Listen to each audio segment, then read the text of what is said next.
اللہ رب العالمین والصلاة والسلام علی سید المرسلین وعلی آلہ واصحابہ وازواجہ اجمعین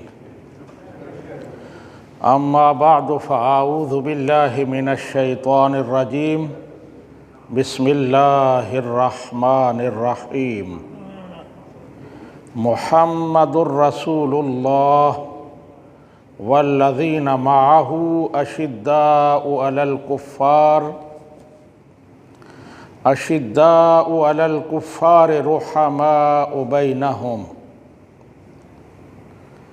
صدق اللہ مولانا العظیم وصدق رسولہ النبی الکریم وَنَحْنُ عَلَى ذَلِكَ لَمِنَ الشَّاهِدِينَ وَالشَّاكِرِينَ وَالْحَمْدُ لِلَّهِ رَبِّ الْعَالَمِينَ۔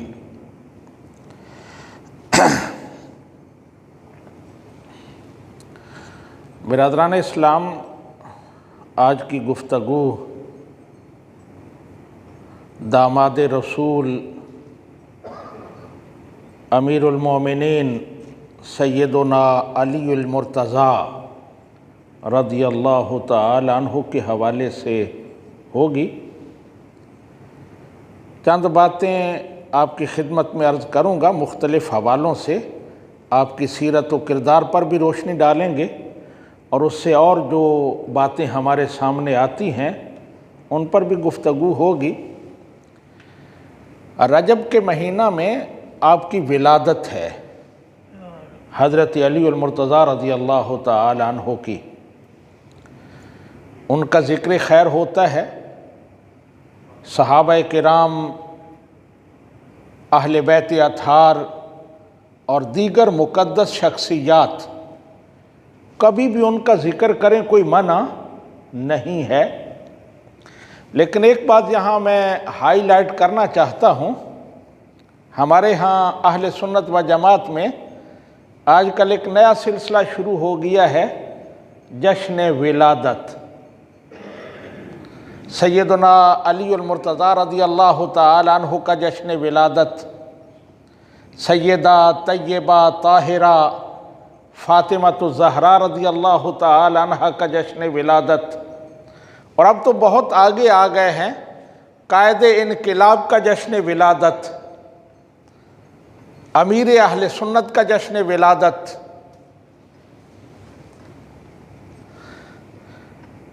کوئی منع نہیں ہے، لیکن اگر دیکھیں تو پہلے ہمارے اوپر بہت سارے بوجھ ہیں۔ ہم نے اہل سنت و جماعت نے اپنے پر اتنے بوجھ لاد دیے ہیں کہ اب ہماری کمر جھکی ہوئی ہے، ہمارے پاس عمل کی گنجائش ہی نہیں ہے۔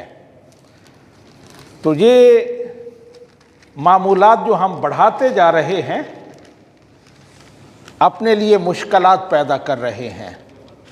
بہرحال ان کا ذکر کریں، لیکن اس کو جشن کا نام دینا اور اسے ایک باقاعدہ معمول بنا لینا کہ فلاں ڈیٹ کو ہر سال جشن ولادت منایا جائے گا۔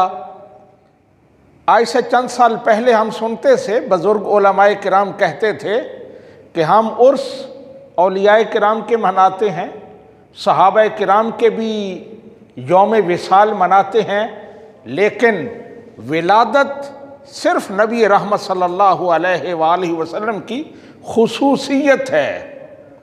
میلاد صرف آپ کا ہوتا ہے اور کسی فرد بشر کا میلاد نہیں منایا جاتا۔ جشن ولادت صرف ربیع الاول میں ہوگا، لیکن عرس، یوم وصال تمام کے منائے جائیں گے، اور آپ اس بات کی گواہی دیں گے۔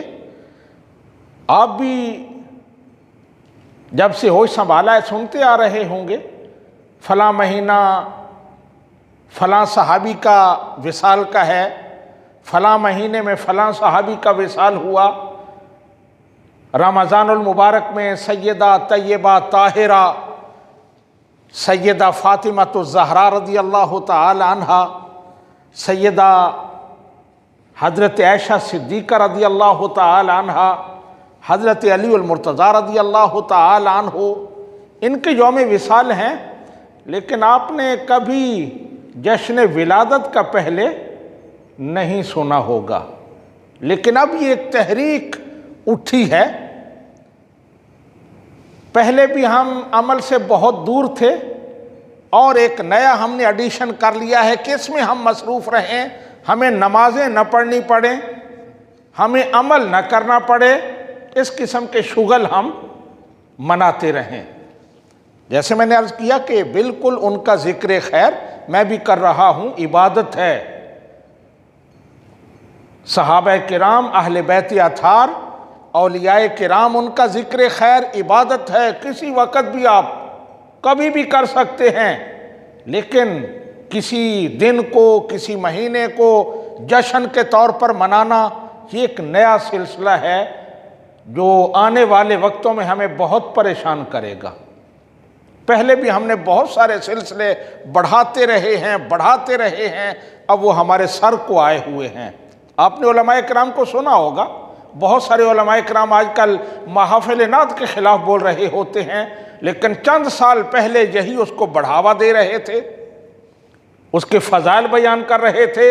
اب جب پانی سر سے گزر گیا ہے تو اب کہتے ہیں جی ہم کیا کر بیٹھے، یہ تو بڑی زیادتی ہو گئی، دنیا علماء کرام کو سنتی نہیں ہے، نعت خوانوں کے پیچھے پڑ گئی ہے۔ تو یہ ہم ایک نیا سلسلہ شروع کر رہے ہیں جو کل ہمارے لیے درد سر بنے گا۔ جیسے میں نے بتایا کہ دیگر شخصیات کو چھوڑ دیں، ابھی وہ قائد انقلاب کا یوم ولادت بھی ہوتا ہے، اس پر معلوم نہیں کیا کیا ہوتے ہیں، کہاں کہاں فنکشنز ہوتے ہیں۔ امیر اہل سنت کا یوم ولادت منایا جاتا ہے پورے جوش و خروش کے ساتھ، جس کا کوئی جواز نہیں بنتا۔ اس کے بعد آتے ہیں سیدنا علی المرتضیٰ رضی اللہ تعالی عنہ کی شخصیت پر۔ سب سے پہلی خصوصیت آپ کی یہ ہے کہ آپ بچوں میں سب سے پہلے مسلمان ہوئے، اور قرآن پاک اس کا ذکر کرتا ہے وَالسَّابِقُونَ الْأَوَّلُونَ مِنَ الْمُهَاجِرِينَ وَالْأَنصَارِ وَالَّذِينَ اتَّبَعُوهُمْ بِإِحْسَانٍ رَضِيَ اللَّهُ عَنْهُمْ وَأَعَدَّ لَهُمْ جَنَّاتٍ تَجْرِي تَحْتَهَا الْأَنْهَارُ۔ وہ جو پہلے مسلمان ہوئے، یہ کہہ دینا آسان ہے، لیکن وہ پہلے جو مسلمان ہوئے تھے ان کے حالات کو دیکھیں، کیسے وہ حالات تھے۔ اپنی جان کو جوکھوں میں ڈالنا تھا۔ مکہ میں جو لوگ مسلمان ہوئے، قرآن پاک میں ہے کہ جو لوگ فتح مکہ سے پہلے مسلمان ہوئے وہ اور بعد والے کبھی برابر نہیں ہو سکتے۔ پہلے والوں کی بہت عظمتیں ہیں، بہت فضیلتیں ہیں۔ تو سب سے پہلی بات یہ کہ آپ پہل مسلمان ہوئے۔ قرآن پاک میں دوسری جگہ میں نے جو آیہ کریمہ پڑھی ہے، صحابہ کرام کا ذکر ہے، محمد الرسول اللہ والذین معہ اشداء علی الکفار۔ محمد صلی اللہ علیہ وآلہ وسلم اللہ کے رسول ہیں، اور جو ان کے ساتھی ہیں وہ کفار پر سخت ہیں، رحماء بینہم، آپس میں شیر و شکر ہیں۔ اس آیہ کریمہ کی تفسیر میں سیدنا حضرت غوث اعظم رضی اللہ تعالی عنہ فرماتے ہیں کہ والذین معہ سے مراد حضرت ابو بکر صدیق رضی اللہ تعالی عنہ ہیں، کہ انہوں نے نبی کریم صلی اللہ علیہ وآلہ وسلم کی ایسی معیت اختیار کی کہ اس کا حق ادا کر دیا۔ سفر میں، حضر میں، ہر جگہ آپ کے ساتھ ہیں، ہجرت میں آپ کے ساتھ ہیں۔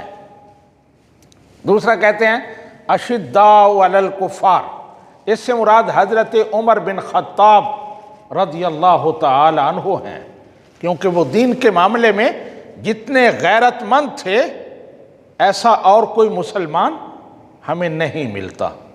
تیسرا فرمایا رحماء بینہم سے مراد عثمان غنی رضی اللہ تعالی عنہ ہیں، وہ امت پر بہت مہربان تھے۔ آپ جانتے ہیں جب ان کا وصال ہوا بڑے کٹھن حالات تھے، آپ کو شہید کیا گیا، آپ نے شہادت قبول کر لی، لیکن مسلمانوں کو کسی فتنے میں نہیں ڈالا۔ بہت سارے پرجوش صحابی تھے نوجوان جو آپ کی طرف سے چاہتے تھے کہ ہم ان لوگوں کو جواب دیں جو فتنہ کر رہے ہیں، لیکن آپ نے فرمایا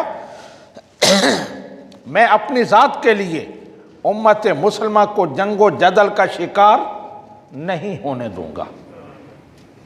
آگے قرآن پاک کے الفاظ ہیں تراہم رکعاً سجدا، تو انہیں دیکھے گا کہ وہ رکوع اور سجدوں میں ہیں۔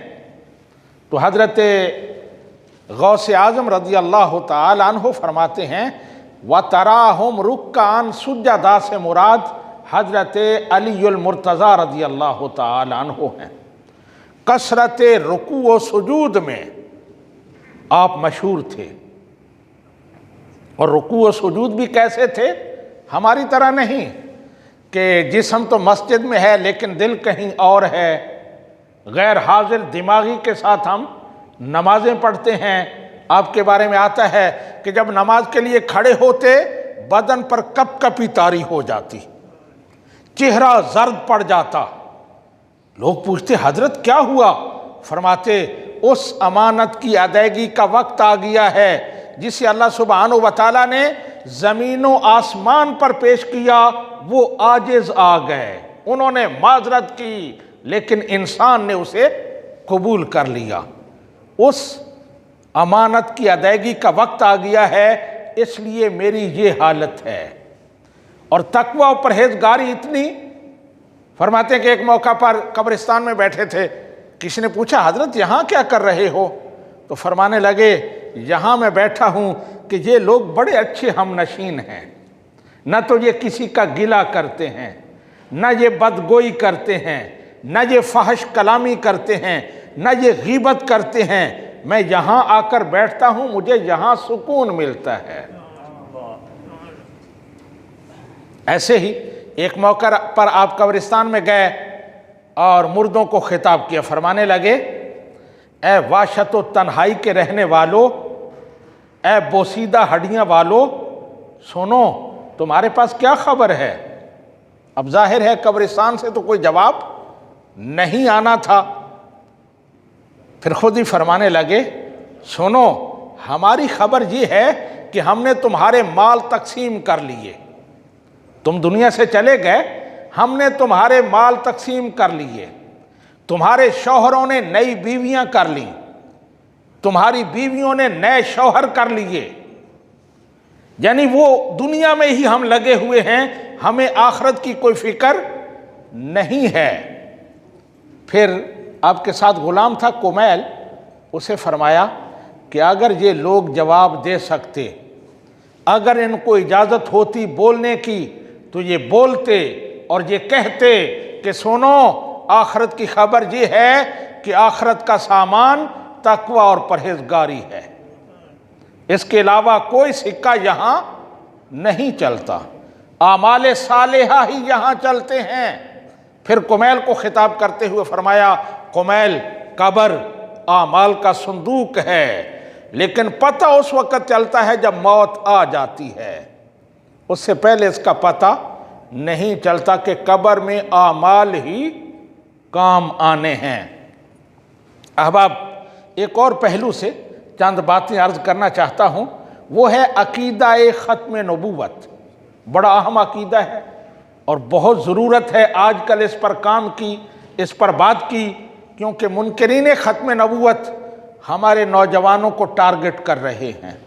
سکولز، کالجز، وہ بڑے بڑے شہروں میں وہاں اپنا مرکز بنائیں گے جہاں یونیورسٹیز ہیں، جہاں کالجز ہیں، کہ وہاں سے بچے نکلیں ہمارے پاس آئیں۔ تو اس حوالے سے میں ذکر اس لیے کرنا چاہتا ہوں کہ حضرت علی المرتضیٰ رضی اللہ تعالی عنہ کے حوالے سے دو احادیث ہیں جو عقیدہ ختم نبوت بیان کرتی ہیں۔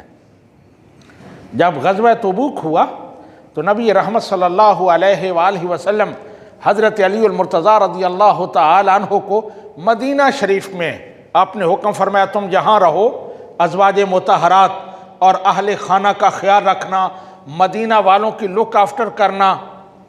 تو منافقین نے باتیں شروع کر دیں، علی المرتضیٰ یہاں رہ رہے ہیں، بزدل ہیں، تو حضرت علی المرتضیٰ رضی اللہ تعالی عنہ کو اچھا نہ لگا، نبی کریم صلی اللہ علیہ وآلہ وسلم کی بارگاہ میں گزارش کی، یا رسول اللہ آپ کا ہر حکم سر آنکھوں پر، آپ نے فرمایا میں یہاں رہنے کو تیار ہوں، لیکن یہ منافقین باتیں کر رہے ہیں۔ تو اس وقت نبی کریم صلی اللہ علیہ وآلہ وسلم نے حضرت علی المرتضیٰ رضی اللہ تعالی عنہ کو جو جواب دیا، آپ نے ارشاد فرمایا علی انت منی بموسیٰ بہارون من موسیٰ، اے علی تمہارا میرے ساتھ وہی مقام ہے جو ہارون کا موسیٰ کے ساتھ تھا۔ جب حضرت موسیٰ علیہ السلام کوہ طور پر گئے تھے تو پیچھے ہارون کو چھوڑ کے گئے تھے، آج میں بھی تمہیں مدینہ میں چھوڑ کے جا رہا ہوں، لیکن سنو انہو لا نبی بعدی، میرے بعد کوئی نبی نہیں ہے۔ حضرت ہارون حضرت موسیٰ علیہ السلام کے ساتھ نبی تھے، یہ نہ سمجھنا کہ تمہارا کیونکہ وہی مقام ہے اس لیے نبوت کا بھی تمہارے لیے میں بات کر رہا ہوں، نہیں، نبوت ختم ہو چکی، نبوت کا دروازہ بند ہو چکا، اب میرے بعد کوئی نبی نہیں ہے۔ دوسری حدیث پاک ہے، حضرت علی المرتضیٰ رضی اللہ تعالی عنہ بیان کرتے ہیں کہ میں بیمار ہو گیا، نبی رحمت صلی اللہ علیہ وآلہ وسلم کی بارگاہ میں حاضر ہوا تو نبی رحمت صلی اللہ علیہ وآلہ وسلم نے مجھے اپنی جگہ پر ٹھہرایا، بیٹھایا اور خود نماز کے لیے کھڑے ہو گئے، اپنی چادر مجھ پر ڈال دی، اور جب نماز سے فارغ ہوئے تو فرمایا علی اللہ تعالیٰ تمہیں صحت عطا فرمائے گا، لا باس علیک، تمہیں کوئی تکلیف نہیں ہوگی، ما سألت اللہ شیئا الا سألت لک مثلہ، میں نے اللہ سے کوئی چیز نہیں مانگی، جو چیز مانگی ہے وہ تیرے لیے بھی مانگی ہے، کوئی ایسی چیز نہیں مانگی جو تیرے لیے نہ مانگی ہو، اور میں نے جو مانگا اللہ تعالیٰ نے عطا بھی فرمایا ہے، لیکن سنو انہو لا نبی بعدک، اللہ تعالیٰ نے مجھے فرمایا کہ تم ہر دعا علی کے لیے مانگو لیکن نبوت نہیں مانگنا، کیونکہ نبوت تم پر ختم ہو چکی ہے، نبوت تم پر ختم ہو چکی، تمہارے بعد کوئی نبی نہیں ہے۔ تو یہ دو احادیث جن میں حضرت علی المرتضیٰ رضی اللہ تعالی عنہ کا مقام و مرتبہ بھی واضح ہوتا ہے اور ساتھ عقیدہ ختم نبوت کا بیان بھی ہے۔ آگے ایک اور حدیث مبارکہ پیش کرنا چاہتا ہوں عمل کے حوالے سے۔ حضرت علی المرتضیٰ رضی اللہ تعالی عنہ فرماتے ہیں کہ نبی کریم صلی اللہ علیہ وآلہ وسلم نے مجھے فرمایا، مجھے حکم دیا علی 3 چیزوں میں کبھی تاخیر نہ کرنا،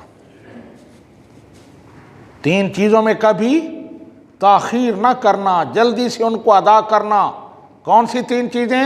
الصلاۃ اذا آنت، جب نماز کا ٹائم ہو جائے تو فوراً اسے ادا کرنا، آخری وقت کا انتظار نہ کرتے رہنا کہ جب وقت ختم ہونے لگے گا تو اس وقت پڑھ لوں گا، نماز کا جو ہی ٹائم ہو تو پہلے ٹائم میں نماز پڑھو۔ دوسرا فرمایا والجنازۃ اذا حضرت، جب جنازہ حاضر ہو جائے تو اس میں تاخیر نہ کرنا، فوراً نماز جنازہ پڑھنا۔ آج ہمارے ہاں بلا وجہ جنازوں میں تاخیر ہوتی ہے، جو شریعت میں ناپسندیدہ ہے۔ جو قوانین کی پابندیاں ہیں وہ تو ہمارا پرابلم ہے کہ یہ قانون ہے، وہ ہمیں اس کو فالو کرنا ہے، لیکن بلا وجہ جنازہ میں تاخیر کرنا اس کی اجازت نہیں ہے۔ اور تیسرا فرمایا وَالْأَيِّمُ إِذَا وَجَدْتَ لَهَا كُفْوًا، اور عورت جب بالغ ہو جائے اور اس کا رشتہ بھی مل رہا ہو تو اس میں کسی قسم کی تاخیر نہ کرنا۔ یہاں مرد بھی مراد لیے جا سکتے، مردوں کی شادی میں بھی تاخیر نہیں ہونی چاہیے، عورتوں کی شادی میں بھی تاخیر نہیں ہونی چاہیے، لیکن نبی رحمت صلی اللہ علیہ وآلہ وسلم نے صرف لڑکی کا ذکر کیا ہے۔ اس سے یہ بھی پتہ چلتا ہے کہ لڑکی کا معاملہ حساس ہے، اس میں ہمیں زیادہ فکر کرنی چاہیے۔ آج کل میں دیکھ رہا ہوں کئی جگہ سے فون آتے ہیں، رشتوں کی بات ہوتی ہے، بیٹی ہے اس کی عمر 35 سال ہو گئی ہے، کوئی 30 سال ہے، معلوم نہیں کس چیز کا انتظار کر رہے ہیں۔ جلد سے جلد اپنی بیٹیوں اپنے بیٹوں کی شادی کی فکر کریں۔ نبی کریم صلی اللہ علیہ وآلہ وسلم نے ارشاد فرمایا اگر شادیوں میں تاخیر کرو گے بہت بڑا فساد برپا ہوگا، بے حیائی آئے گی۔ تو یہ نبی رحمت صلی اللہ علیہ وآلہ وسلم نے حضرت علی المرتضیٰ کو نصیحت کی کہ 3 کاموں میں تاخیر نہیں کرنی، جب نماز کا ٹائم ہو جائے، جب جنازہ حاضر ہو جائے، اور جب لڑکی لڑکا شادی کی عمر کو پہنچیں تو فوراً ان کی شادی کریں۔ پہلے تو یہ تھا کہ جو ہی بالغ ہو، ٹھیک ہے آج کل وہ حالات نہیں ہیں، لیکن کم از کم جلدی اس میں ضرور ہونی چاہیے، 20-22 سال 25 سال سے پہلے بچی کی شادی ہونی چاہیے۔ اللہ تعالی ہمیں عمل کی توفیق عطا فرمائے۔ وما علینا الا البلاغ۔